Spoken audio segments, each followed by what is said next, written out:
হে তরুণ যুবকেরা, হে আমার বন্ধুরা, হে আমার মুরব্বিয়ানেরা, শুনে রেখে দিন বাবা, জেনে রেখে দেন। হে মুসলমান, একটুখানি খেয়াল করুন। নাম শুনেছেন হযরতে মালিক ইবনে দিনার। মালিক ইবনে দিনার রাহমাতুল্লাহ আলাইহি বাবা মস্ত বড় এক সময় মাতাল ছিলেন বাবা। হে তরুণ যুবকেরা, হযরতে মালিক ইবনে দিনার রাহমাতুল্লাহ আলাইহি তিনি ওয়াজ করতে গেছেন, ওয়াজ করছেন, ওয়াজ করছেন, ওয়াজ করছেন। এমন সময় একজন বৃদ্ধ মানুষ মজলিস থেকে উঠে বলে, হুজুর বেয়াদবি নেবেন না, একটা কথা আপনার কাছে জানতে চাই। ওয়াজ আপনি করবেন পরে, তার আগে আমি একটা কথা জানতে চাই। আপনি মাতাল থেকে, মদ খাওয়া থেকে ফিরে আসলেন, মদ খাওয়া মাতাল আপনি হয়েছিলেন, মাতাল থেকে আপনি কিভাবে আলেম হয়ে গেলেন? আপনি তো আগে বড় মাতাল ছিলেন, এখন আপনি কিভাবে বক্তা ওয়াইজ হয়ে গেলেন?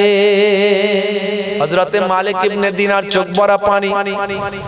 মালিক বিন দিনার চোখ ভরা পানি। হে তরুণ যুবকেরা, হে আমার বন্ধুরা, শুনে রেখে দিন বাবা, জেনে রেখে দেন। সেই সময় তিনি চোখ ভরা পানি, বুক ভরা বেদনা নিয়ে বলেছিলেন, তবে শোনো, তবে শোনো, আমি মস্ত বড় মাতাল ছিলাম, এটা ঠিক কথা। মদ না খেলে আমার দিন চলতো না, প্রতিদিন আমি মদ পান করতাম। একদিন কদরের রাত, শবে কদরের রাত বাবা, মদ খাওয়া আল্লাহ কোরআন মাজিদে হারাম করেছেন, কথা ঠিক না ভুল? মদ সম্পর্কে আয়াত নাজিল করেছেন। মদ খেলে বাপকে বলে ভাই আর বউকে বলে মা, তাই তো নাকি? হ্যাঁ, মদ খাওয়ার পরে একটা নেশার ভাব চলে আসে। এখনকার ছেলেরা বলে, হুজুর এই মদ সে মদ নয়, এটা মেডিকেল জুস। কি নাম দিয়েছে? Medical juice. ডাক্তার খেতে বলে শরীর স্বাস্থ্য ভালো হবে, এ মদ সে মদ নয়। মনে রাখবেন, কুকুরের পেচ্ছাপ, কুকুরের পেচ্ছাপ সে কোয়ালিটি যেমনই হোক, বিলাতি কুকুরের হোক আর দেশি কুকুরের হোক, বিলাতি কুকুরের হোক, ট্রেনিং প্রাপ্ত কুকুরের হোক আর দেশি কুকুরের হোক, যে কুকুরের হোক না কেন, পেচ্ছাপ পেচ্ছাপ, ওই পেচ্ছাপটা যদি এক বালতি দুধে পড়ে, দুধটা আর খাওয়া যাবে? খাওয়া যাবে? মদ আল্লাহ হারাম করেছে, সে হারামকে কখনো হালাল করা যাবে না। মুসলমানের ছেলে মদকে মেডিকেল জুস বলে খায়, বলে শরীর স্বাস্থ্য ভালো হবে। ভাই হাই রে হাই, রাগ করবেন না ভাই। মদ খেলে বাপকে বলে ভাই আর বউকে বলে মা, মদ খাওয়ার পরিণতি এটাই। হে তরুণ যুবকেরা, হযরতে মালিক বিন দিনার রাহমাতুল্লাহ আলাইহি, হে তরুণ যুবকেরা শুনে রেখে দেন। সে সময় তিনি বলতে লাগলেন, হে বাবা বৃদ্ধ মানুষ, বাবা শুনে রেখে দেন, আমি কেমন করে এমন ওয়াইজ হলাম, বক্তা হলাম। আপনি ঠিকই বলেছেন, আগে আমি মাতাল ছিলাম, সবচেয়ে বড় মাতাল ছিলাম, এলাকার নামি দামি সবচেয়ে বড় বিখ্যাত মাতাল ছিলাম। প্রতিদিন আমি মদ পান করতাম, মদ না খেলে আমার ঘুম আসে না। হে তরুণ যুবকেরা, হে আমার বন্ধুরা, হে আমার মুরব্বিয়ানেরা, শুনে রেখে দিন বাবা, জেনে রেখে দেন।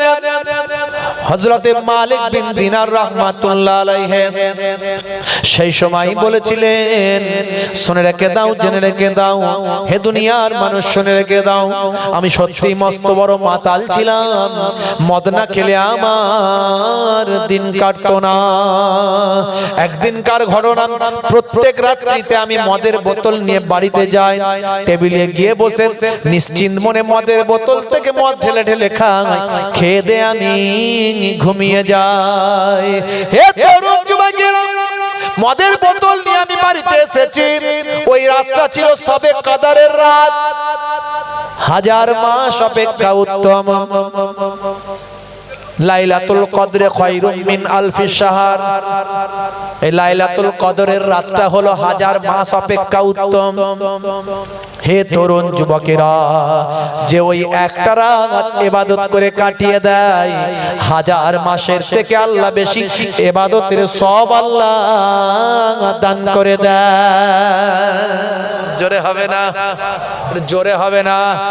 নারে দেখবে, আমি কদরের রাত্রিতেও মদের বোতল এনেছিলাম,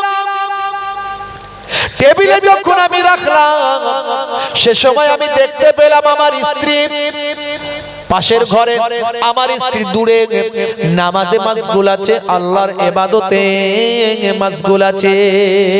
আসসালাতু মিরাজুল মুমিনিন, নামাজ হলো মুমিনদের জন্য মেরাজ। মেরাজ মানে আল্লাহর সঙ্গে বান্দার দিদার। মেরাজ হয়েছিল নবীর সঙ্গে আল্লাহর। আল্লাহ নবীকে ডেকেছিলেন, নবী গিয়েছিল আল্লাহর আরশে আজিমে গিয়েছিল, আল্লাহর সঙ্গে মোলাকাত করেছিল, এর নাম হলো মেরাজ। আর বান্দা যখন নামাজে দাঁড়িয়ে যায়, রাসূল বলেন এই নামাজটা হলো এমন নামাজ যেটা আল্লাহর সঙ্গে বান্দার মেরাজ দিদার হয়ে যায়।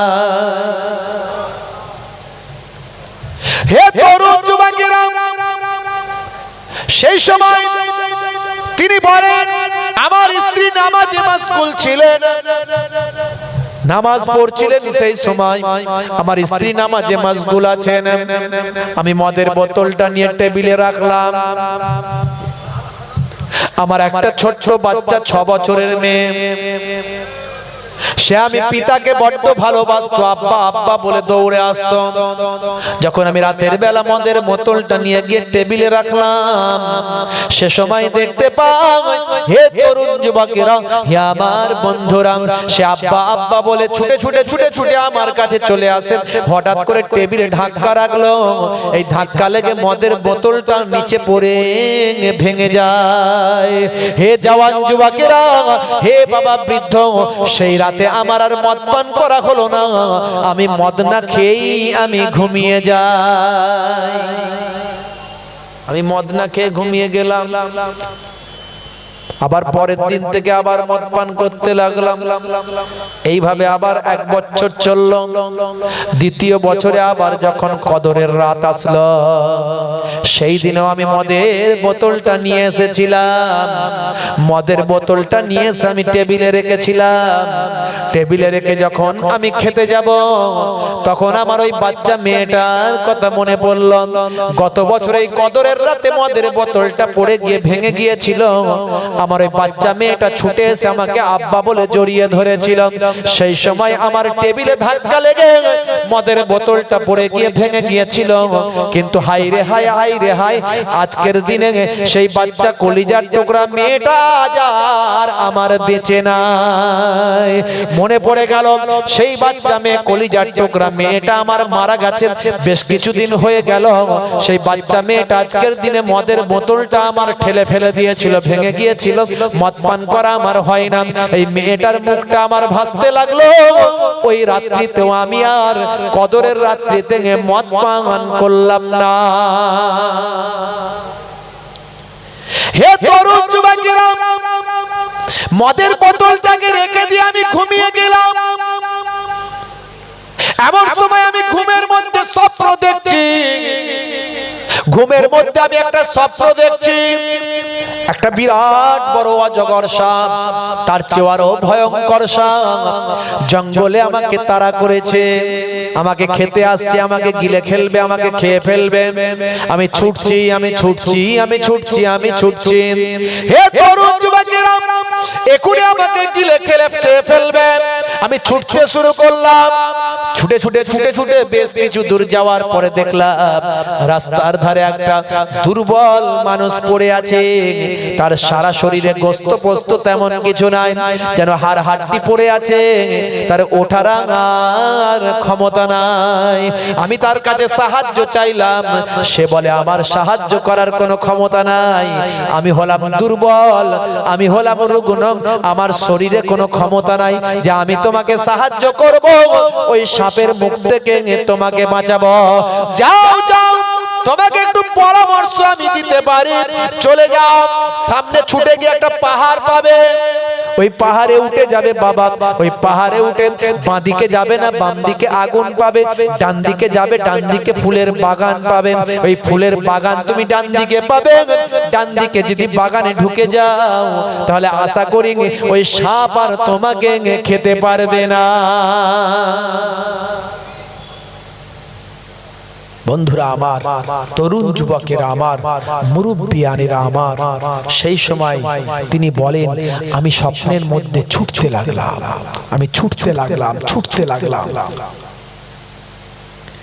হে তরুণ যুবকেরা, আমি ছুটে ছুটে ছুটে ছুটে ওই জঙ্গলের ভিতর দিয়ে পাহাড় পেলাম, ওই পাহাড়ের উপরে উঠে গেলাম। সত্যি আমি ডান দিকে গিয়ে দেখলাম আরে ফুলের বাগান দেখতে পেলাম, বাগানটা ঘেরা আছে।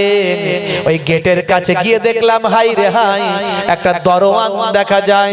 ওই দরওয়ানকে রিকোয়েস্ট করলাম, হে দরওয়ান দরজা খুলে দাও, ওই সাপ আমাকে তাড়া করেছে, এখনই খেয়ে ফেলবে, ভিতরে আমাকে যেতে দাও। কিন্তু দরওয়ান দরজা খুলতে চাই না। তারা ওই বাচ্চাগুলোকে, এই বাগানে যে বাচ্চাগুলো খেলছিল তাদের আহ্বান জানায়, দেখো তো বাচ্চারা একটা মানুষের সঙ্গে ঢুকতে চায়। হে তরুণ যুবকেরা, এমন সময় বাচ্চাগুলো যখন ছুটে আসে গেটের পাশে, সেই বাচ্চাগুলো যারা ছুটে এসেছিল তার মাঝখানে আমি আমার কলিজার টুকরা মেয়েটিকেও দেখতে পেলাম। সেই মেয়েটি যখন আমার সামনে এসে আব্বা বলে দাঁড়িয়ে যায়, পেছনে আমার সাপটা আমাকে গিলে ফেলতে চায়। ওই মেয়েটির সঙ্গে সঙ্গে ছোট কচি হাত নিয়ে ওই সাপের দিকে একটা থাপ্পড় ঝেড়ে মেরে দেয়। ওই এক থাপ্পড়ে সাপটা মারা যায়। আমি আমার কলিজার টুকরা মেয়েটিকে বলেছিলাম, কি ব্যাপার যে সাপের ভয়ে আমি এত দূর ছুটে ছুটে আসলাম, যে সাপ আমাকে এখনই গিলে ফেলতো। তুমি একটা ছোট্ট মেয়ে, বাচ্চা মেয়ে, তোমার কচি কচি সোনার হাতগুলো নিয়ে তুমি সাপটাকে মারলে, সাপটাকে মেরে ফেললেন। এত বড় সাপ, সে তোমার এক চড়েতেই মারা গেল। কে তুমি, কি ব্যাপার বাবা, তোমার এত আল্লাহ ক্ষমতা দিয়েছেন। সেই বাচ্চা মেয়েটি সে সময় বলেছিল, আব্বা আব্বা তুমি জানো না, কারণ হলো আল্লাহ আমার এত ক্ষমতা দিয়েছেন, তার কারণ হলো আমি হলাম জান্নাতি শিশু। জোরে হবে না, আরে জোরে হবে না। আব্বা তুমি জানো না, তোমার জানা নেই আব্বা, যে সাপটা তোমার পেছনে ছুটেছিল ওটা দুনিয়ার কোনো সাপ নয়, ওটা হলো তোমার নাফস, ওটা হলো তোমার নাফস। সারা জীবন তুমি নাফসের গোলামি করেছো আব্বা, নাফসকে ক্ষুধা দিয়ে নাফসকে খাদ্য দিয়েছো আব্বা, নাফস যা বলেছে সেটা করেছো আব্বা, নাফসের তুমি খাবার দিয়েছো আব্বা। নাফস বলেছে তুমি গান শোনো, তাই তুমি গান শুনেছো। নাফস বলেছে তুমি জেনা করো, তাই তুমি করেছো। নাফস বলেছে তুমি অন্যায় করো, তাই তুমি করেছো। নাফস বলেছে তুমি মদ খাও, তাই তুমি খেয়েছো। নাফস বলেছে তুমি লটারির টিকিট কাটো, তাই তুমি করেছো। নাফস বলেছে সুদ তুমি খাও, তাই তুমি খেয়েছো। নাফস বলেছে ঘুষ তুমি খাও, তাই তুমি করেছো। ওটা হলো তোমার নাফস। আজ বিরাট বড় সাপ হয়েছে, তোমার নাফস তোমাকে গিলে খেতে চায়। আব্বা তুমি জানো না, যে মানুষটা পথের ধারে তোমাকে রাস্তা দেখিয়েছে, ওটা কোনো দুনিয়ার মানুষ নয়। ওই দুর্বল হাড় হাড্ডিওয়ালা মানুষটা, ওটা কোনো মানুষ নয়, ওটা হলো তোমার রুহু। রুহু তোমাকে ভালো কাজের নির্দেশ দিয়েছিল। রুহু বলেছিল নামাজ পড়, আমি শান্তি পাই, কিন্তু আপনি নামাজ পড়েন না। রুহু বলেছিল ভালো কাজ কর, আমি শান্তি পাই, আপনি ভালো কাজ করলেন না। রুহু বলেছিল রাসূলের সুন্নত গুলোকে মেনে চল, আপনি কিন্তু সুন্নত গুলো মেনে চললেন না। আব্বা যে আপনাকে পথের দিশা দেখিয়েছিল, সেই মানুষটা মাটির সঙ্গে মিশেছিল, ওটা হলো মানুষ নয়, ওটা হলো আপনার রূহ। আপনার রুহের আপনি খাদ্য দেননি, আপনার রুহকে আপনি খেতে দেননি। ওই রুহটা এত দুর্বল, এত দুর্বল, মাটির সঙ্গে মিশেছিল। রুহের কোনো হেল্প করার ক্ষমতা ছিল না, আপনাকে রুহের সাহায্য করার ক্ষমতা ছিল না। আর যে সাপটা আপনাকে খেতে চায় ওটা হলো আপনার নাম, আর আমি হলাম জান্নাতি কন্যা, তাই আমার এক চরেতেই ওই সাপটা মারা গেছে। জোরে হবে না, জোরে হবে না। এই স্বপ্ন দেখে আমি ঘুম থেকে লাফিয়ে উঠে পড়লাম। সেদিন থেকে আমি ওয়াদা করলাম, আমি মালিক বিন দিনার, আমি আর কোনোদিন মদ পান করব না। সেই থেকে আমি ওয়াদা করলাম, তওবা করলাম, ইস্তেগফার করলাম। সেই থেকে আমি আল্লাহর পথে ফিরে এলাম, রাসূলের সুন্নতের পথে ফিরে এলাম। সেই থেকে আমি নামাজি হয়ে গেলাম। সেদিন থেকে আমি আল্লাহ ওয়ালা হয়ে গেলাম। সেদিন থেকে আমি আল্লাহ ওয়ালা হতে হতে আজকে আমি ওয়াইজ হলাম, বক্তা হয়ে গেলাম। জোরে হবে না। খালি হুজুরাই হুজুরের ছেলেই বক্তা হবে আর আপনার ছেলে বক্তা হবে না, কোথাও কোরআন হাদিসে লেখা আছে নাকি?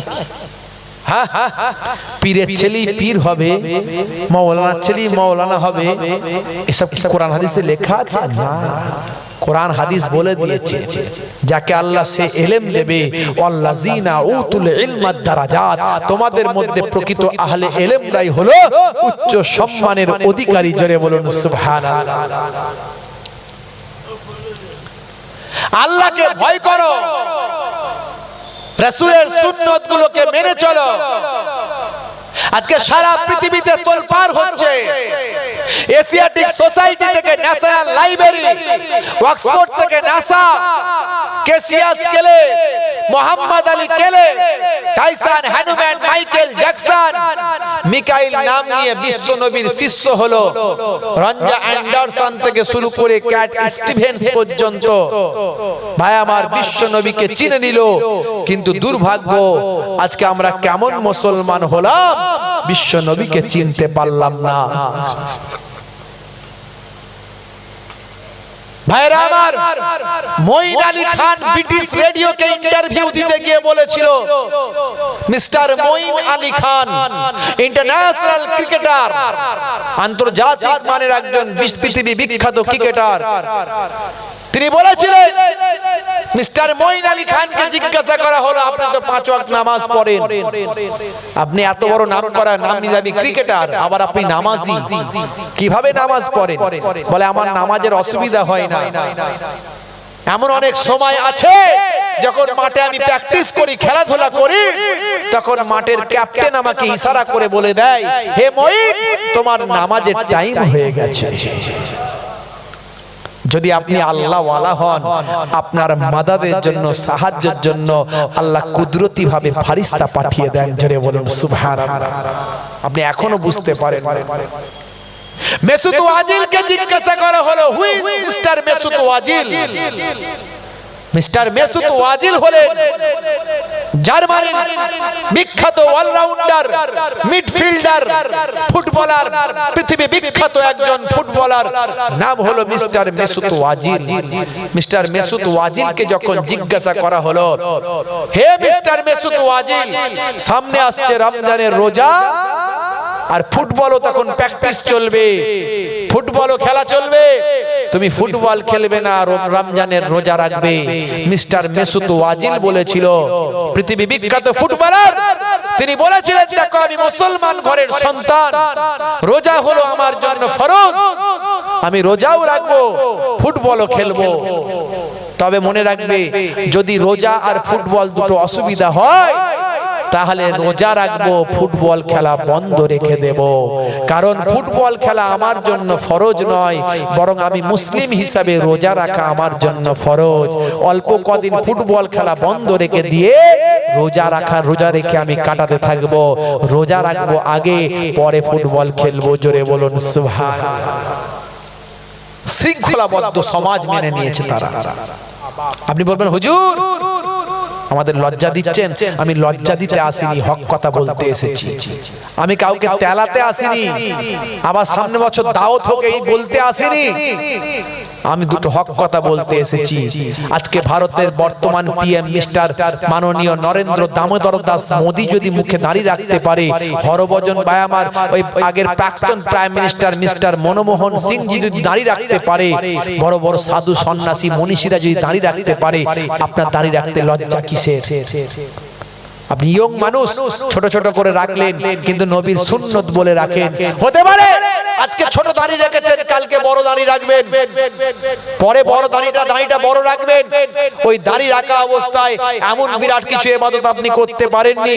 আপনি মারা গেলেন, কবরে যাওয়ার পর মুনকার নাকির ফেরেশতা যখন দেখবে যে রাসূলের সুন্নত নিয়ে কবরে ঢুকেছে, হতে পারে ওই দাড়িটা আপনার নাজাতের জারিয়া হয়ে যাবে। জোরে হবে না? আমার নবী আপনাকে আমাকে কতটা ভালোবাসে। 1 লক্ষ বা 2 লক্ষ 24,000 পয়গম্বরের সুন্নত হলো দাড়ি।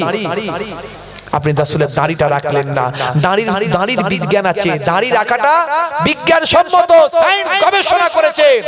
আমি এর আগে বিজ্ঞানটা বলে দিচ্ছি, ইউটিউব সার্চ করবেন পেয়ে যাবেন যে দাড়ির মধ্যে আবার কি বিজ্ঞান আছে। আমি নামাজের মধ্যে বিজ্ঞান খুঁজে পেয়েছি, বলেছি। রোজার মধ্যে সায়েন্স খুঁজে পেয়েছি, অটোফেজি খুঁজে পেয়েছি, বলেছি। দাড়ির মধ্যে সায়েন্স পেয়েছি, বিজ্ঞান পেয়েছি, বলেছি। ডান দিকে ঘুমানোর মধ্যে সায়েন্স পেয়েছি, বলেছি। ভাই আমার বসে পানি পান করার মধ্যে সায়েন্স পেয়েছি, বলেছি।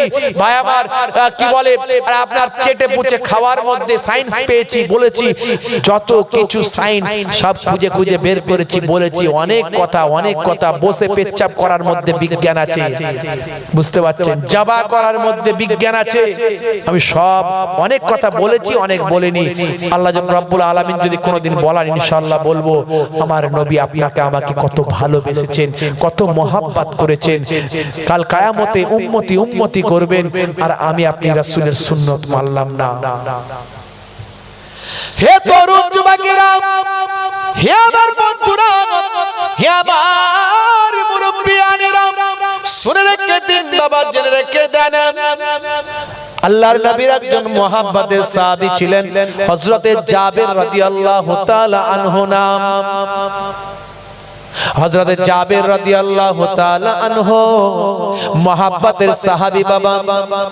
হে তরুণ যুবকেরা, গরীব সাহাবী হযরতে জাবের রাদিয়াল্লাহু তাআলা আনহু, তার বড় আশা হলো, বড় ইচ্ছা হলো, দো জাহানের বাদশাহ হাবিবুল্লাহ, আখিরি জামানার পয়গম্বর, যার জন্য আল্লাহ কুল কায়নাত সৃষ্টি করেছেন, সেই বিশ্ব নবীকে একটু আমার ঘরের মেহমান বানাবো।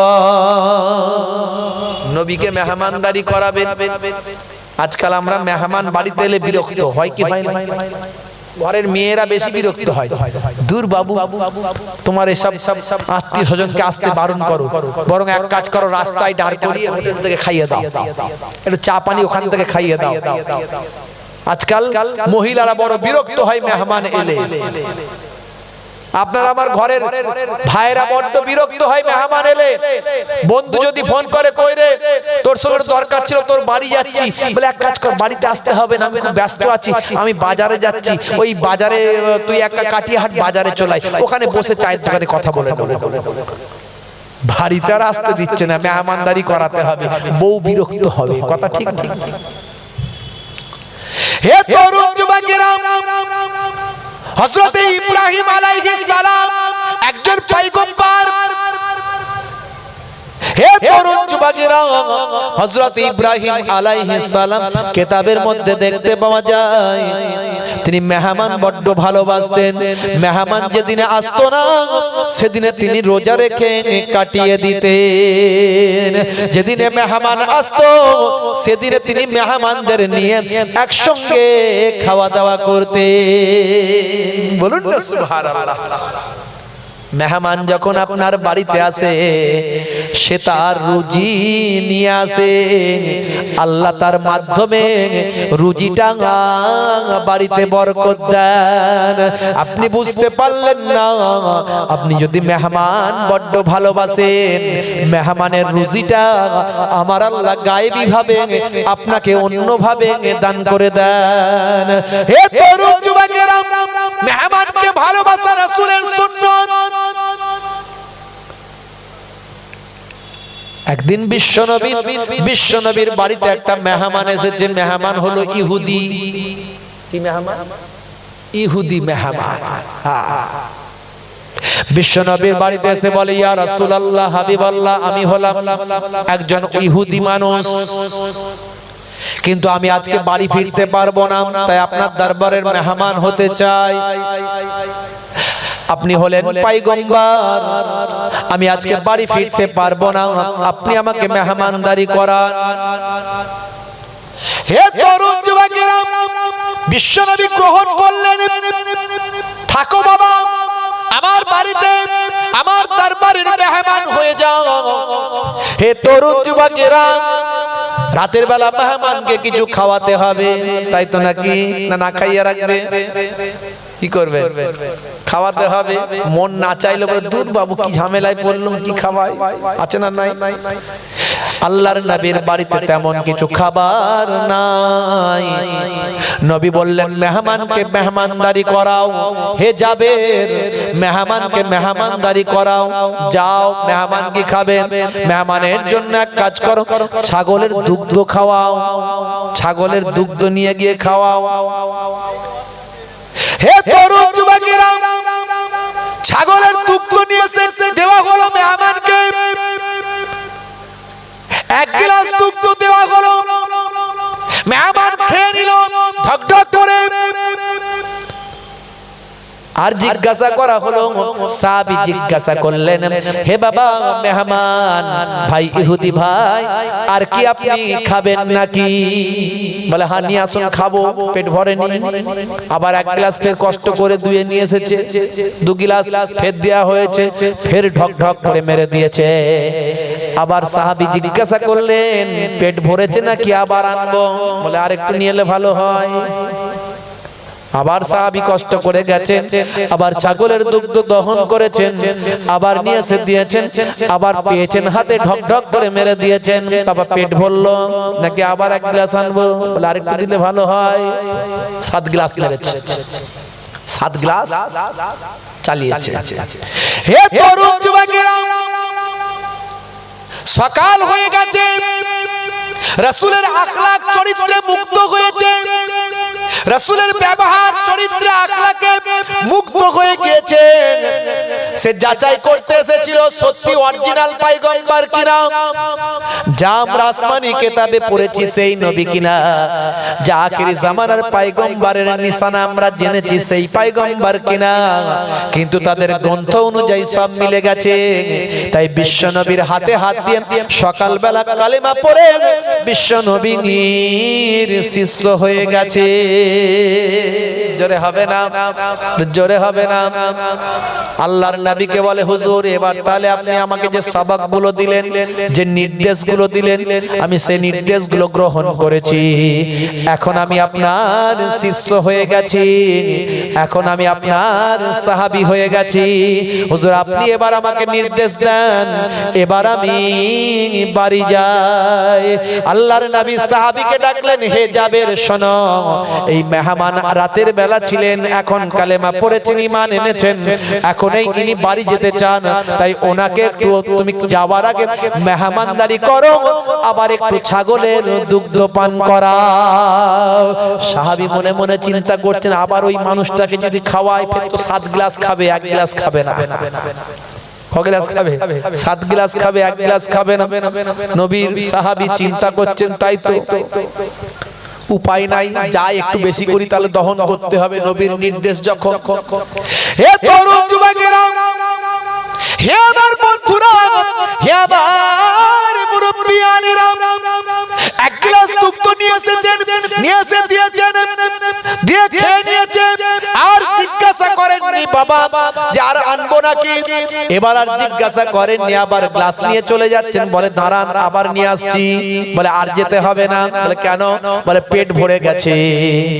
বলে, রাতের বেলা আপনি এতগুলো গ্লাস খেলেন, আর সকাল বেলা 1 গ্লাসই পেটটা ভরে গেল, এটা কেমন করে হলো? বলে, আমি জানি না, আর আমি খেতে পারবো না। বিশ্বনবীকে সাহাবী বললেন, ইয়া রাসূলুল্লাহ, হাবিবাল্লাহ, রাতের বেলা ওই ইহুদি, আপনার যে ইহুদি মানুষটা সাহাবী হলো ওই ইহুদি রাতের বেলা এতবার এত গ্লাস দুধ খেয়েছিল আর সকালবেলা যখন বাড়ি যায় তখন আপনি বললেন দুধ পান করাতে, ছাগলের দুগ্ধ নিয়ে সে খাওয়াতে, রাতের বেলা এত গ্লাস খেলো আর দিনের বেলা সকালবেলা এক গ্লাসেই তার পেটটা ভরে গেল।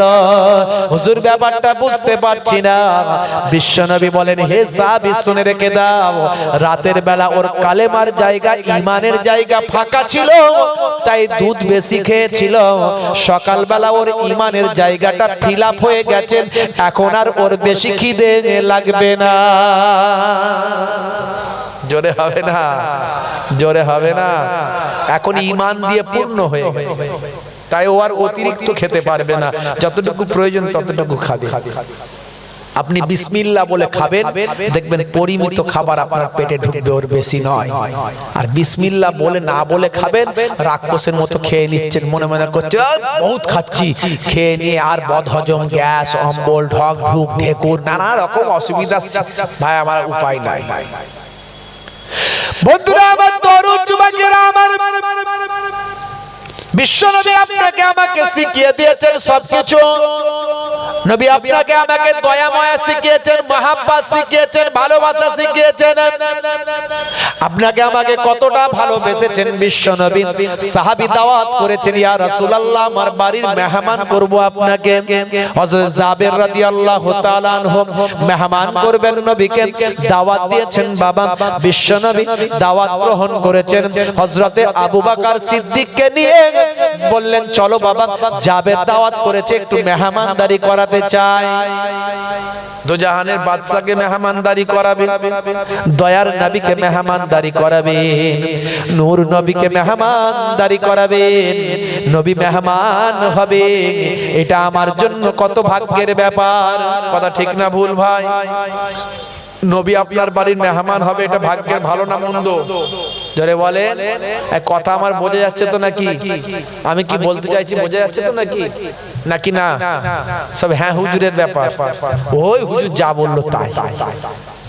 আরে তোদের ওখানে নাকি মোহেবুল্লাহ হুসাইনি এসেছিল, ছোট হুজুরের নাতি পিন্নগর, কেমন আজ করলো রে ছোট হুজুরের নাতি পিন্নগর হুজুরের পোতা, পাতা ঝরিয়ে দিয়ে বেরিয়ে গেল। কি বললো রে? ওই তো বললাম, পাতা ঝরিয়ে দিয়ে বেরিয়ে গেল। না না, কি বলেছে বল? মানে খোদার কসম বলছি, এ কান্দে ঢুকেছে ওই কান্দে বেরিয়ে গেছে, কিছু মনে নাই। বলার উদ্দেশ্য একটাই, আপনি আল্লাহর নির্দেশের বাইরে যেতে পারবেন না, রাসূলের সুন্নতের বাইরে যেতে পারবেন না, তাহলে কিন্তু বিপদ আপনার আসবেই আসবে। কারণ ইসলাম একটা গণ্ডি শিখিয়েছে, সে গণ্ডির বাইরে চলা যাবে না। এখন প্রত্যন্ত গ্রাম থেকে কলকাতায় এসেছে দাঁতের ডাক্তার দেখাতে, বুঝতে পারছেন? প্রত্যন্ত গ্রাম, ঝাড়খণ্ডের পাশে, ঝাড়গ্রামের পাশে, ভাই আমার ঝাড়খণ্ডের লাগোয়া আপনার পুরুলিয়ার শেষ সীমান্ত, সেখান থেকে এসেছে ধরুন কলকাতায় দাঁতের ডাক্তার দেখাতে। বাংলা একটু পড়তে পারে, বুঝতে পারছেন? বাংলা একটু পড়তে পারে। এখন কলকাতায় পাকসাক্কাস এলাকায় সিঁড়ি দিয়ে উঠছে উপরে, দেখছে লেখা আছে দাঁত কে লিয়ে উপর আইয়ে। दांत के लिए बिंदु आकार तो दांत के लिए कयकार लयरसी उन्तस्थ के लिए उन्तस्थ के लिए रस्सुपयकार ऊपर आइए लेखा আছে। ও চিন্তা করলো যে দাঁত কে लिए যেতে বলেছে, দাঁত के लिए হি করে করতে যাচ্ছে। এখন কম্পাউন্ডার ধরে বলতে এই হতভাগা এই হি করছিস কেন?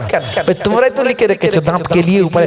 দাঁত কে लिए ওই দাঁত কে लिए নয় রে ভাই, দাঁত কে लिए মানে দাঁতের জন্য। হুজুর তুই যা বলবি বল, আমি কান করেছি হাওড়ার পোল, এদিক দিয়ে ঢুকবে আর ওদিক দিয়ে বেরিয়ে যাবে। ওপরের লেভেল ভালো, ভিতরের ইঞ্জিন কালো। ওপরে মাল নোকিয়া আর ভেতরের মাল চায়না, বুঝতে পারছো? এত বড় হাইব্রিড তসবি নিয়ে বাজারে বলছে পটল কত করে, খাটা খাটা খাটা খাটা খাটা খাটা মেশিন চলছে, খাটা খাটা খাটা খাটা খাটা খাটা। ভাই আলু কত করে, বলছে 20 টাকা 15 টাকা হবে না, খাটা খাটা খাটা খাটা খাটা খাটা। কটা মেশিন, একটা না দুটো? ডবল ইঞ্জিন গাড়ি নাকি? এদিকে তসবিহ জিকির হচ্ছে, ওদিকে আলু পটলের দামও হচ্ছে। আল্লাহর দরবারে কাজ হবে না, অন্তরটাকে ঠিক করতে হবে, হৃদয়টাকে ঠিক করতে হবে, তবে আমলটা আল্লাহর দরবারে যাবে। আলা বিযিকরিল্লাহি তাতমাইন্নুল কুলুব, তোমার অন্তরের শান্তি দিতে পারে একমাত্র আল্লাহর জিকির। আল্লাহর জিকির তোমাকে একমাত্র অন্তরের স্বস্তি দিতে পারে। এত টাকা ইনকাম করেছো, মনে শান্তি নাই। এত বড় জমিদার, এত বড় ব্যবসায়ী, মনে শান্তি নাই। আসলে তুমি আল্লাহ ভুলে গেছো, রাসূল ভুলে গেছো। সাহাবী দাওয়াত করেছেন, নবী কেমন ভালোবাসেন আপনাকে আমাকে। সাহাবী চিন্তা করছে আমার দো জাহানের বাদশা আসছে, হাবিবুল্লাহ আসছে, তাকে আমি মেহমানদারি করাবো। তাই তিনি ছাগল একটা জবাই করেছেন, বাড়িতে ছিল একটা ছাগল, জবাই করেছেন। সাহাবীর দুটো ছেলে, দুটো বাচ্চা, ছোট ছোট বাচ্চা, তারা কোনোদিন ছাগল জবাই করা দেখেনি।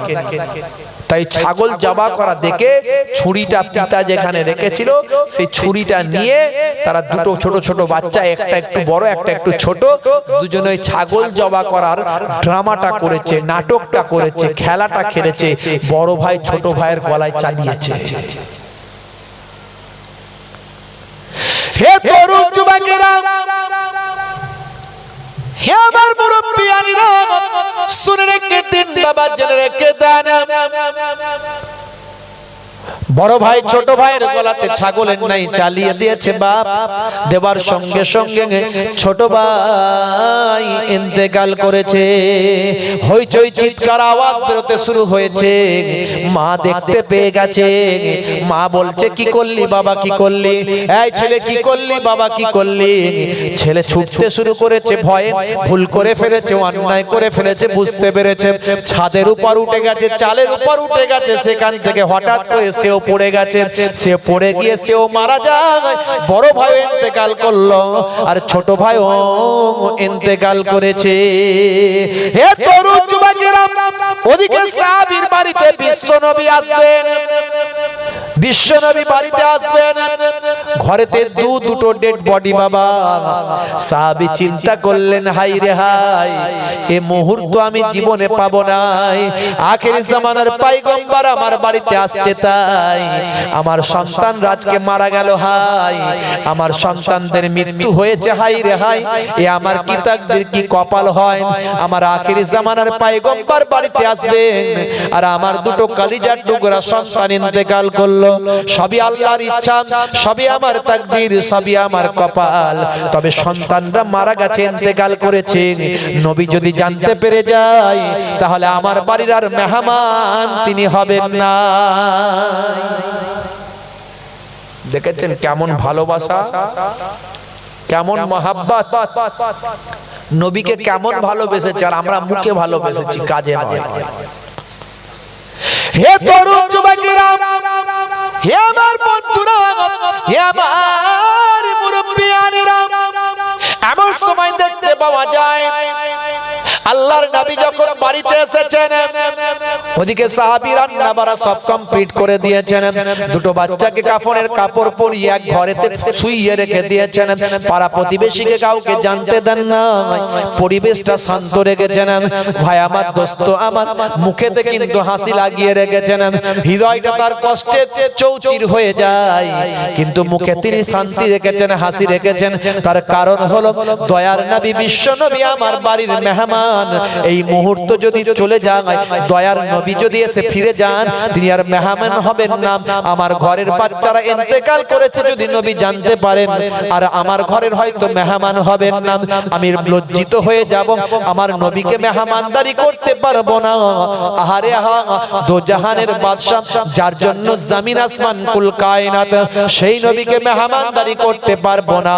সবচেয়ে আগে আমি নবীকে মেহমানদারি করব, তারপরে বাচ্চাদের কথা সবাইকে জানাবো। হে তরুণ যুবকেরা, হে আমার বন্ধুরা, হে আমার মুরব্বিয়ানেরা, আর সাহাবী কেমন ভালোবেসেছে নবীকে, কেমন মহব্বত করেছে নবীকে। হাই রে হাই, দেখতে পাওয়া যায় সেই সময় সাহাবী নবী যখন দরজার সামনে এসে সালাম দিয়ে আওয়াজ দেয়, সাহাবী তখন ওয়েলকাম, স্বাগতম, আহলান সাহলান জানায়। ইয়া রাসূলুল্লাহ, ইয়া হাবিবাল্লাহ, ইয়া রাসূলুল্লাহ, ইয়া হাবিবাল্লাহ আওয়াজটা দিতে থাকে। ভাই, এ তরুণ যুবকেরা, বাগেরাম এমন সময় বিশ্ব নবী সাহাবীর বাড়িতে ঢুকলেন সাহাবী ইস্তেকবাল করলেন সাহালান সাহালান করলেন ওয়েলকাম স্বাগতম জানালেন সাহাবী নবীকে বসালেন নবীর জন্য দস্তরখান বিছালেন নবীর জন্য খাবারের ব্যবস্থা করলেন রুটি আর গোশত নবীর সামনে এনে হাজির করলেন নবী মোহাব্বতের সাহাবীদের নিয়ে বসলেন সেই সময় বললেন জাবের হে আমার প্রিয় সাহাবী জাবের আচ্ছা তোমার দুটো সন্তান ছিল তারা কোথায় এখন গেল দুটো সন্তানের নবী খোঁজ যখন নিলেন বাপের হৃদয়টা বিগলিত হলো বাবার সহ্য করতে পারে না চোখের পানি ফেলে কাঁদতে লাগলো নবী বললেন কেঁদো না জাবের কি হয়েছে বলো এমন সময় সাহাবী বলে ইয়া রাসূলুল্লাহ আমার কলিজার টুকরা দুই সন্তান কিছু সময় আগে ইন্তেকাল হয়ে গেল হে তরুণ যুবকেরা নবী বলেন কেমন করে সাহাবী সব খুলে বললেন ইয়া রাসূলুল্লাহ এইভাবে তাহলে তুমি কাউকে বলো না বলে ইয়া রাসূলুল্লাহ আমি কেমন করে বলতে পারি আপনি তো জাহানের বাদশা আমার বাড়ির মেহমান আপনি যদি জানতে পারেন আর মেহমান হবেন না তাই আমার কলিজার টুকরা বাচ্চাদের সাদা কাফনে কাপড় পরিয়ে আমি ঘরের এক কোণাতে শুইয়ে রেখেছি ইয়া রাসূলুল্লাহ আগে আপনাকে মেহমানদারি করতে চাই কিন্তু তার আগে আপনি আমাকে বলে দিলেন ইয়া রাসূলুল্লাহ আপনাকে জানিয়ে দিলাম হুজুর বিয়াদবি নেবেন না আপনি আমার বাড়ি থেকে চলে যাবেন না প্লিজ আপনি মেহমান হয়ে যান আমাকে ধন্য করুন আপনার কদমের ধুলো আমার বাড়িতে পড়েছে এতে আমি জাবের ধন্য হয়েছি হে তরুণ যুবকেরা হে আমার বন্ধুরা হে আমার মুরব্বিয়ানেরা বিশ্বনবী বললেন হে জাবের তাবারুক নাস্তা পরে হবে মেহমানদারি পরে হবে বলে বলো জাবের তোমার সন্তানদের তুমি কোথায় রেখেছো সেই সময় হযরতে জাবেরের চোখ ভরা পানি বুক ভরা বেদনা সেই সময় বিশ্ব নবীকে পাশের ঘরে নিয়ে গেলেন সাদা কাপড়ে শুইয়ে দেওয়া বাচ্চাদের সামনে গিয়ে বসিয়ে দিলেন ইয়া রাসূলুল্লাহ এই দেখুন আমার কলিজার টুকরা দুই সন্তান ইন্তেকাল করেছে বিশ্ব নবী চোখ ভরা পানি বুক ভরা বেদনা নিয়ে সেই ইন্তেকাল হওয়া মৃত সন্তানদের পাশে বসে বললেন হাত দুখানা তুলে মোনাজাত করলেন ইয়া রাব্বি হে আমার আল্লাহ ঈসা নবী যদি মুর্দাকে জিন্দা করতে পারেন হযরতে নবী মুসা নবী যদি হাতের লাঠিটা সাফ করে দিতে পারেন অন্যান্য নবীরা যা দোয়া চেয়েছে তাই যদি কবুল হয় আর তুমি তো আমাকে নবীদের নবী বানিয়েছো নবীদের ইমাম বানিয়ে দিয়েছো ইমামুল আম্বিয়া বানিয়ে দিয়েছো তাহলে কি আমার দোয়ায় জাবেরের দুই সন্তানকে তুমি জিন্দা করে দেবে না যদি আমার দোয়া কবুল হয়ে যায় রাব্বি যেন এই জাবেরের দুই সন্তান জিন্দা জীবিত হয়ে যায় হে তরুণ যুবকেরা বিশ্ব নবীর দোয়া চাওয়া শেষ হয়েছে এমন সময় দেখতে পাওয়া যায় কাফনের ভিতর থেকে মৃত বাচ্চারা নড়তে শুরু করেছে আল্লাহর কুদরতি গায়েবী মাদাদে গায়েবী ক্ষমতায় বাচ্চা নড়তে নড়তে নড়তে নড়তে কাফনের ভিতর থেকে কাপড়ের ভিতর থেকে উঠে বসে ইয়া রাসূলুল্লাহ বলে আওয়াজ দিয়েছে জোরে হবে না আর জোরে হবে না নারী দেখবে নারী দেখবে এটা সম্ভব হ্যাঁ সম্ভব আজকের টেকনোলজিতে চীনে মাটি দিয়ে যাচ্ছে ট্রেন সেই ট্রেন আবার আকাশেও উড়ছে ট্রেন মাটি দিয়ে যাচ্ছে ওই ট্রেন আকাশেও উড়ছে এটা সম্ভব বলবে হ্যাঁ সম্ভব কেন বলে চীনের হাই টেকনোলজি চীনের হাই টেকনোলজি 2008 সালের ইউরো কাপে 2010 সালের বিশ্বকাপে football match international euro cup বিশ্বকাপ ফুটবল একটা জন্তুর আবির্ভাব হয়েছিল জার্মানির সি লাইফ অ্যাকোয়ারিয়ামে রাখা ছিল ওই জন্তুটা আগের দিন বলে দিত বুঝিয়ে দিত যে পর্তুগাল জিতবে না স্পেন জিতবে না ফ্রান্স জিতবে না ব্রাজিল জিতবে না আর্জেন্টিনা জিতবে কে জিতবে আগের দিন বলে দিত ওই ছোট্ট প্রাণীটার নাম আপনাদের মনে আছে কি নাম বলেন মনে নাই? অক্টোপাস মনে আছে তো? অক্টোপাস ইন্টারন্যাশনাল নিউজ হতো, আন্তর্জাতিক খবর হয়ে যেত। আগের দিনে যেটা বলতো পরের দিনে সেটা মিলে যেত, আপনি অবাক হতেন। আজকের মিডিয়া অবাক হতো, আজকের টেকনোলজি অবাক হতো।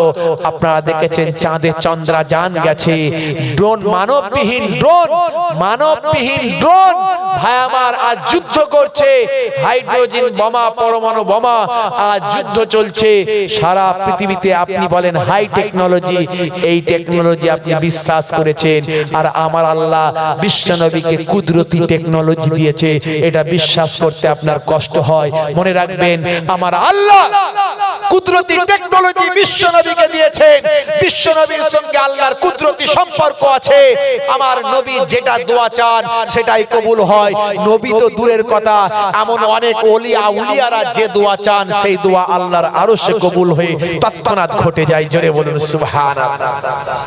বন্ধুরা আমার, তরুণ যুবকের আমার, মুরব্বিয়ানেরা আমার, আমি আপনাদের কাছ থেকে বিদায় নেব। 10টা 15 হয়ে গেছে, আমি আপনাদের কাছ থেকে বিদায় নেব। আমার আর একটা প্রোগ্রাম আছে পাশাপাশি, আপনারা